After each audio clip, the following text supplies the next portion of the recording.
So this is the YouTube video that accompanies my podcast series, Exploring Masterworks. Today I'm looking at Arnold Bax's Clarinet Sonata, which dates from 1934. Bax has a really interesting and individual compositional style. His tonal language is very rich and highly chromatic.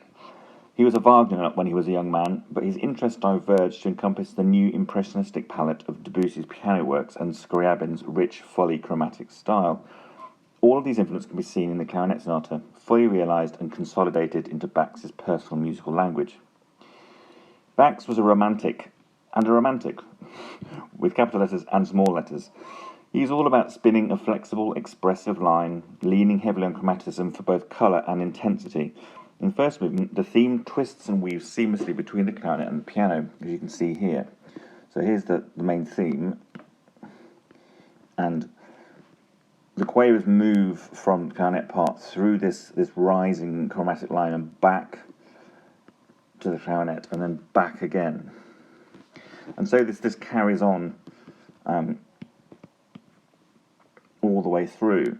So even in these long notes here, you can see there's kind of like the triplet figure that comes through the piano part and then sort of picks back up.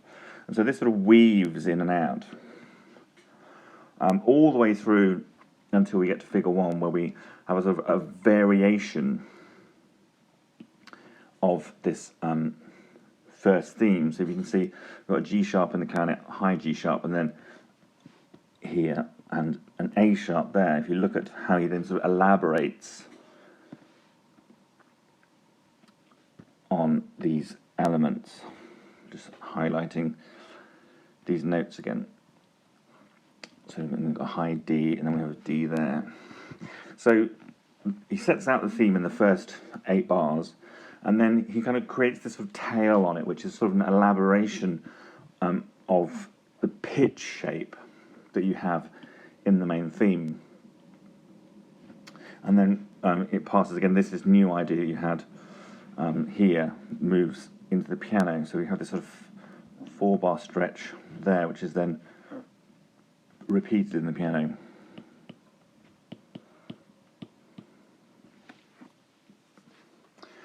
So this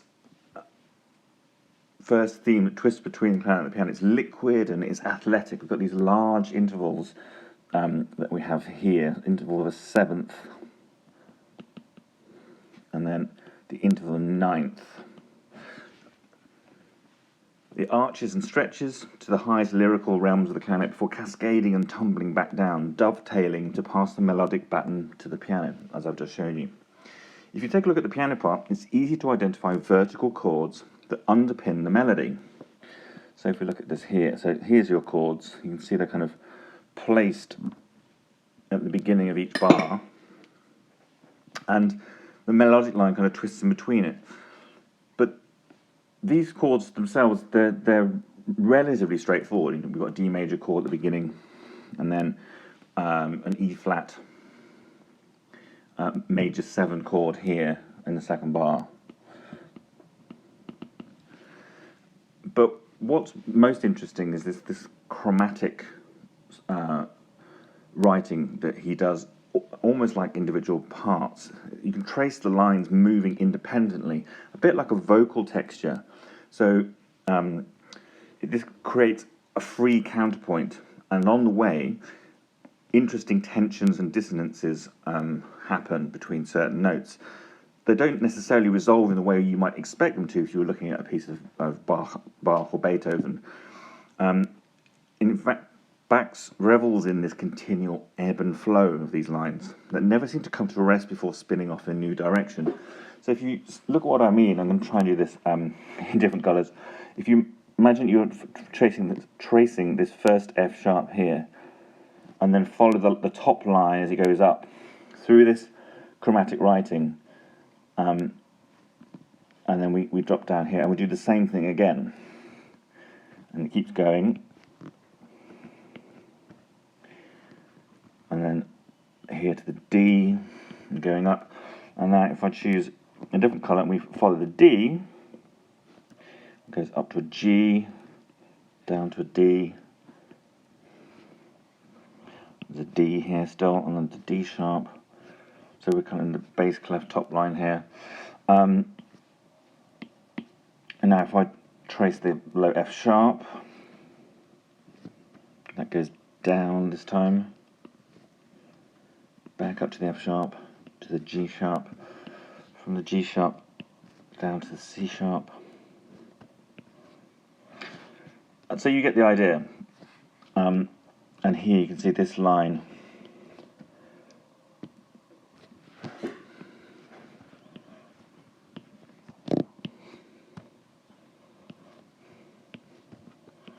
And if you trace each of these individual lines all the way through, what you notice is that they've got this sort of chromatic independence. They move chromatically a lot, just like the clarinet melodic line is. So even though you've got these static chords that arrive and are placed, any of the individual notes from that chord can sort of develop its own independence. And so this has a very interesting kind of woven texture. It's almost like Renaissance period when they have sort of free polyphony. But he's doing this in a way that's very 20th century. One distinctive tonal colour in this first passage is the augmented triad, and the interval of the tritone that gives the chord its character. So I'm struggling to find colours to show this, so I hope you'll bear with me. But if you look, so here we've got E flat, G, and B natural. So E flat to B is a tritone. We get them in diminished sevenths, and it used to be called Diabolus in Musica, the devil in music. So back in olden days, there was kind of a superstition about this the interval of the tritone, which bisects an octave straight down the middle. So if you imagine C, then G sharp is the point that's exactly midway between C and C. So it has a particular tension, and by creating an augmented triad, so in this case we've got the G in the middle. So E flat, G, B flat would be an E flat triad, and by making that into a B natural, that augments the chord, and has a very particular colour. And Bach clearly likes this because it becomes something that is a strong feature all the way through parts of this sonata. So the clarinet has this augmented triad, and it's vividly displayed. Here. It's the first time that the clarinet has it. So this is, again, this augmented scale.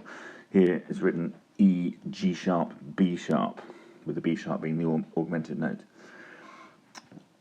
There are other complex chords that Bach favours as well, so the major seventh and the major ninth. So you can see he's kind of described these at the beginning again. So here we've got the seventh chord and the ninth chord here. So, rather, the intervals of the seventh and the ninth, and he sets those out right from the start. But then he likes harmonising using these additive chords.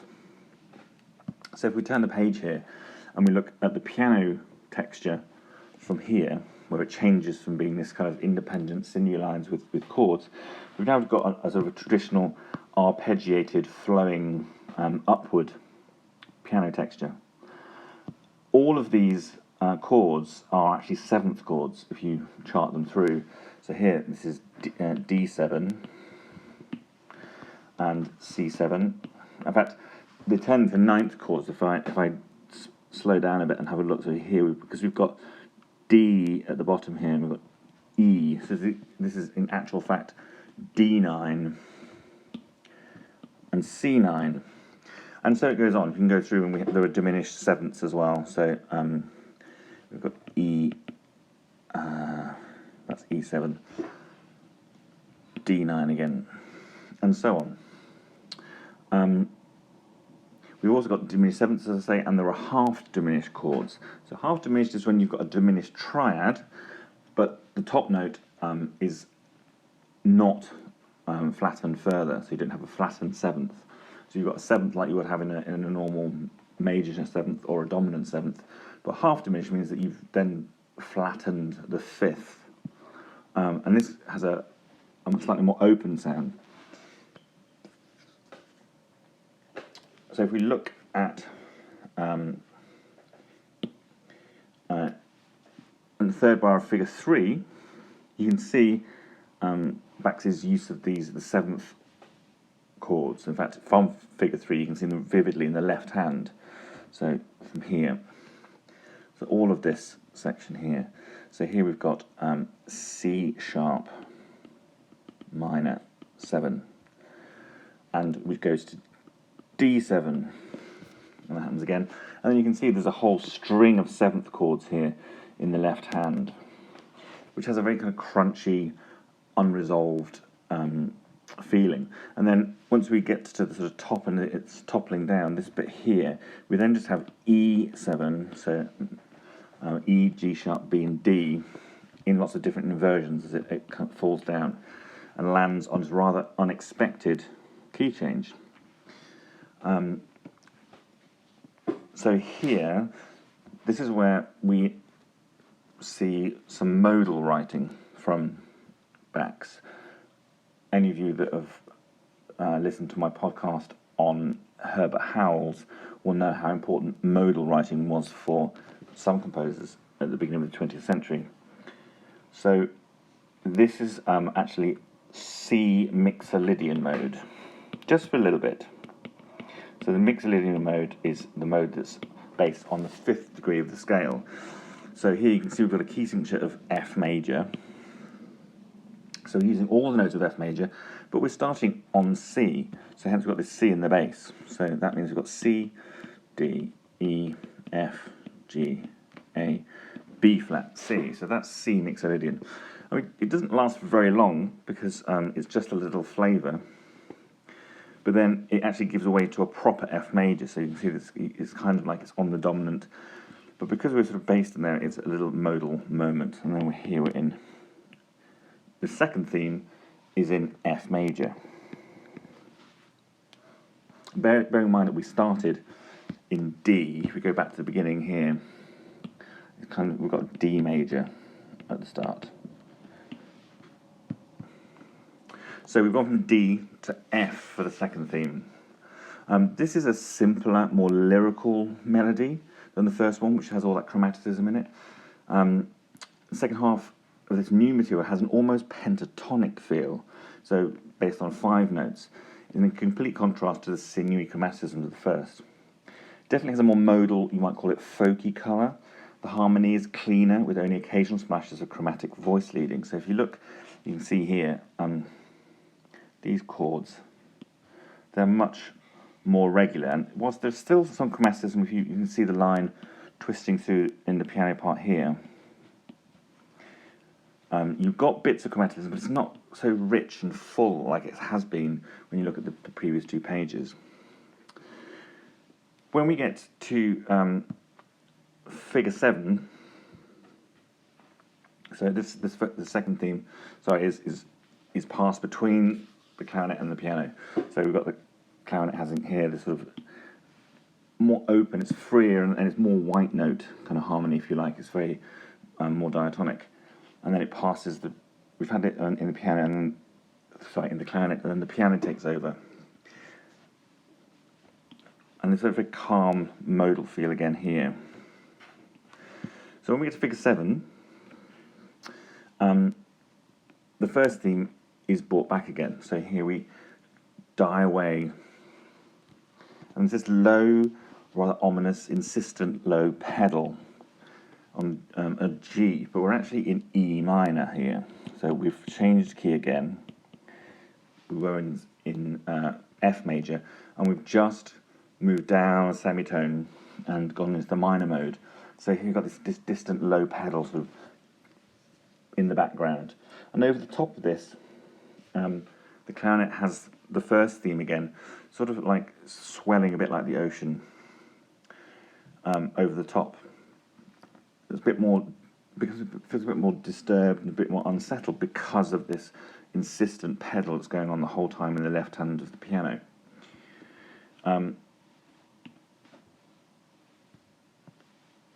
Then, if you look here, we have a little semitonal shift further, and we find ourselves in E flat minor now. So still got this pedal, creating this kind of point of sort of point of focus, and it becomes quite insistent and unsettled. And over the top of that, the clarinet part starts to become more chromatic again, still doing that for that first theme, but there's a sense of something ominous coming. So, interestingly, we're also going flatwards. E flat minor has 6 flats. To kind of modulate again, we're going to end up with lots of flats and double flats. So Bach's here does an enharmonic shift. It's actually just like for like. So we go from E flat minor to briefly being in D sharp minor here, and this paves the way for this linking passage that comes here with a proper key change. We have this sort of swelling motion in the clarinet part, and each of these swells kind of gets bigger each time.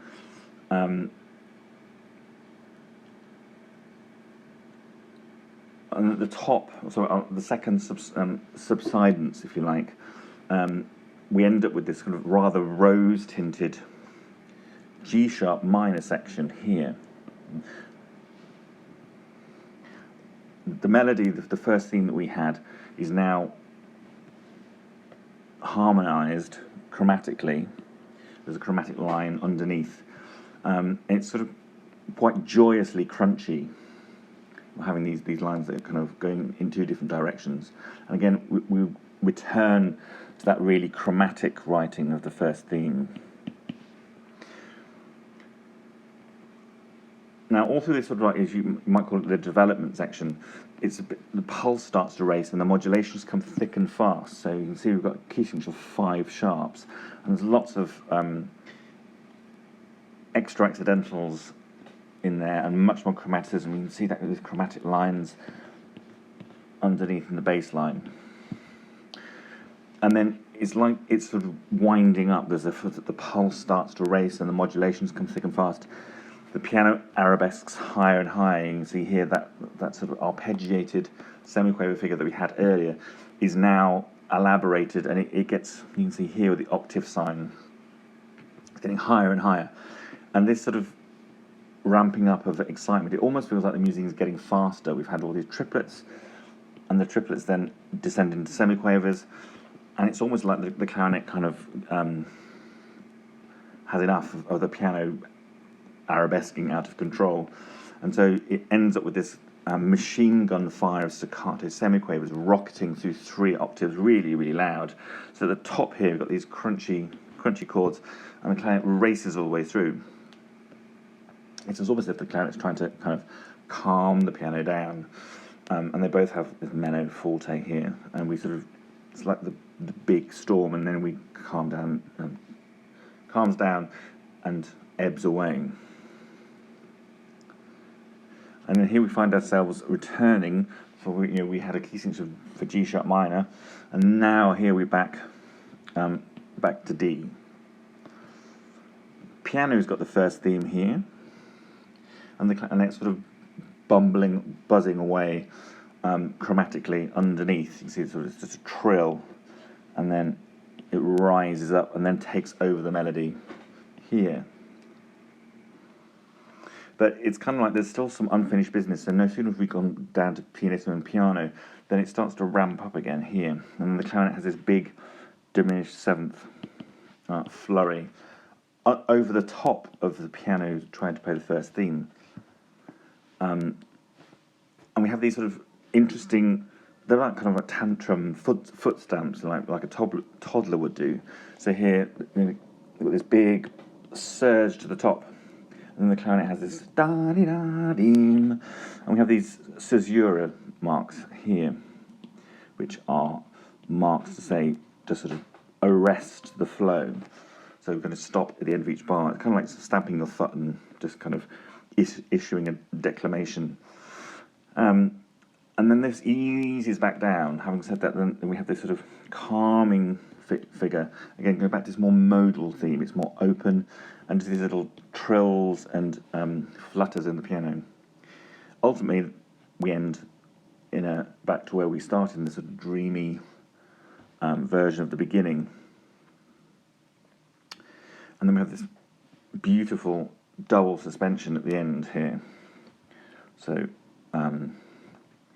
this G goes to A, and B flat to A. There's a D major chord with a B flat and a G suspended. And it gets slower and slower, and just very, very dreamy end to the first movement. Peace and tranquility are not set to last, however, in this sonata. The second movement is as volatile, virtuosic, and vivace as the first movement, moved with a sort of indolent languor. Now we're in D minor. We shift to the tonic minor, having been in D major in the first movement. But we're not using a traditional minor scale here. This is where Bach uses a different mode, and this is the octatonic scale. That's the octatonic on D. Now, there are different types of octatonic scale. One octatonic scale is basically alternating whole and half step notes. So you can either start with a whole step or you can start with a half step.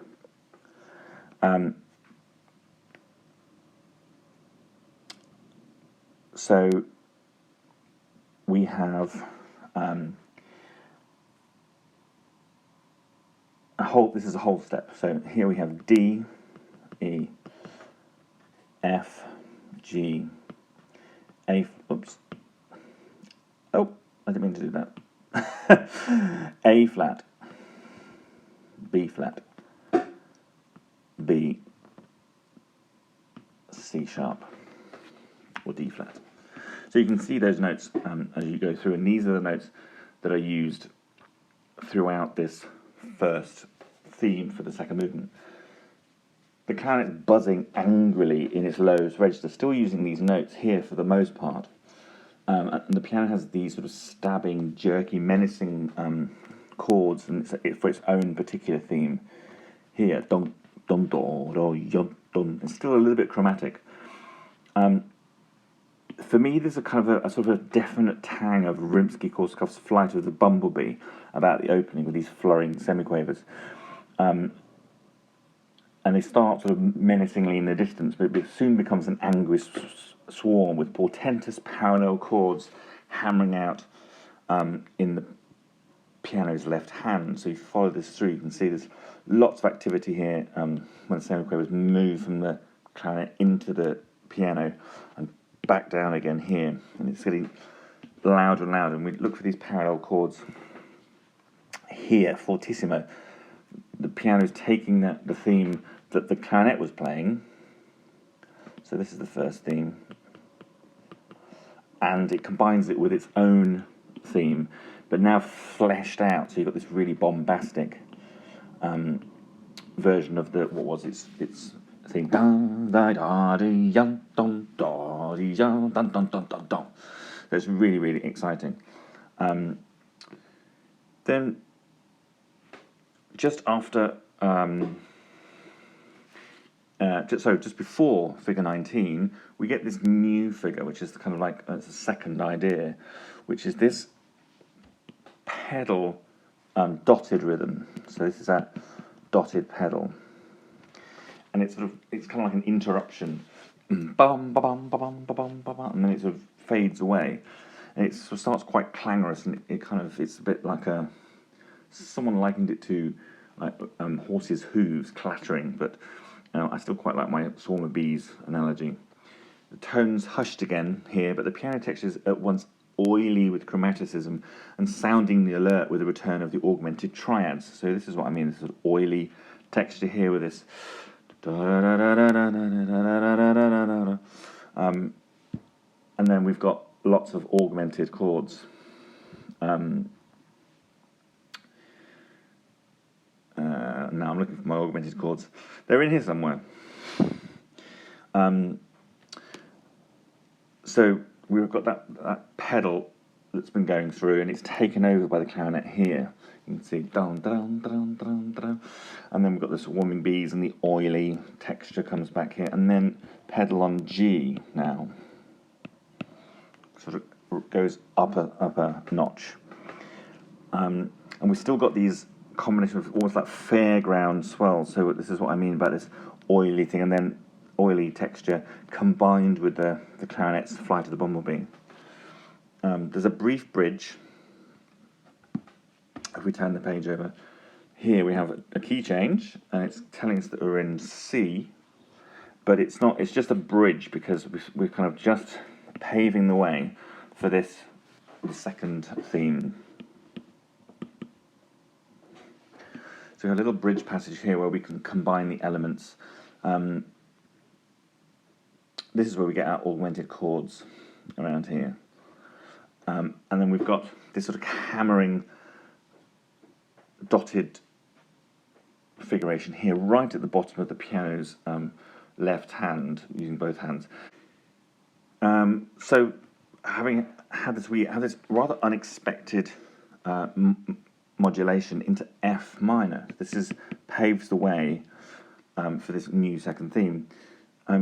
It's kind of, suddenly the harmony goes really open again. We've got these just static chords, sort of almost like strumming, if you like, on the piano, these sort of minim chords.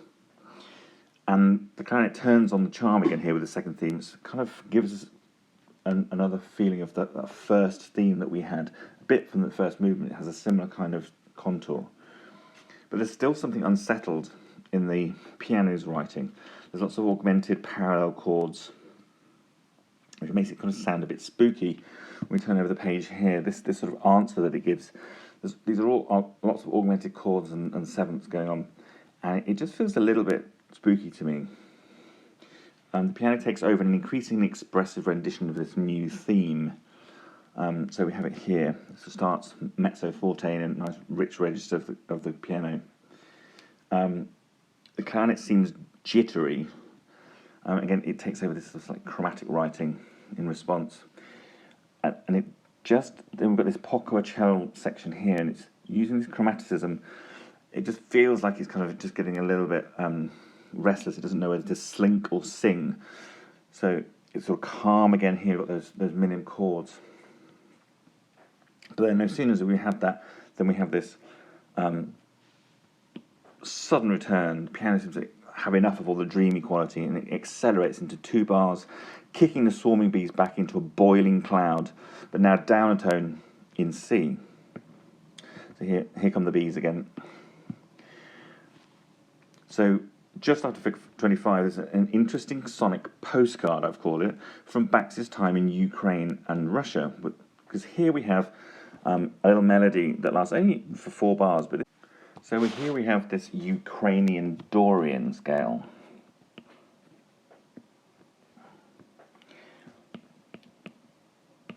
And the Ukrainian Dorian is based on the 4th degree of the harmonic minor. So here we've got the notes of C minor, harmonic minor, but we start on the 4th degree of the scale. So we start on F. So then we have F, G, A flat, B natural, C, D, E flat. And I'm just looking at the clarinet part here. So you can see that we've got those notes, and we're starting on the 5th degree, which is the C. C, B natural, E flat, A flat, and E flats. So it's got an interesting little colour just over the top of this writing that the piano has. No sooner have we met this scale than it flashes by, and we're back into here, the octatonic scale that we had at the beginning, now based on B. So again, this means that we've got, I'm looking at the clarinet part when I say B octatonic. So here you can see the notes going up: B, C, D, E flat, F, G flat, A flat, and A natural. We've got this sort of dotted stampede here going on, sort of getting louder and louder. This pedal is sort of moving around down through different notes. It was static, and now it's a bit more volatile. And we've got these tolling bells. Here these are big chords and da-da-da-da, sort of staccato spitfires, and it becomes a bit of a bewildering maelstrom, a big huge swarm, and the swarm goes out of control. At figure 27, this is the sort of beginning of the big climax, and this sort of swarming quality, it opens up here into this sort of this pentatonic feel again, back to that sort of secondary theme that we had earlier, and the clarinet sort of seems to be sort of spiraling out of control, taking away from this chromatic writing, and then there's this huge, you can see these sort of clanging da-da-da-da in the piano, and then it gets louder and louder, and this sort of billowing, cascading figure in the clarinet part, with the piano moving in contramotion. And this is sort of heralds the end of the piece. It sort of bubbles and froths away, and then we end up with a rather exultant recapitulation of the first theme. So the first theme and the second theme are kind of mashed together, and then eventually all the kind of the excitement and tension ebbs away, and we end up with the coda, which is marked poco più lento e tranquillando, so a bit slower and becoming calmer. And suddenly we find ourselves in very familiar territory. We're back in that familiar landscape that we had in the first movement. But now the sun's sort of setting on our adventure, and there's a sort of pink, rosy afterglow with these sort of cluster chords here in the piano part. And again, a rather beautifully drawn out perfect cadence at the end.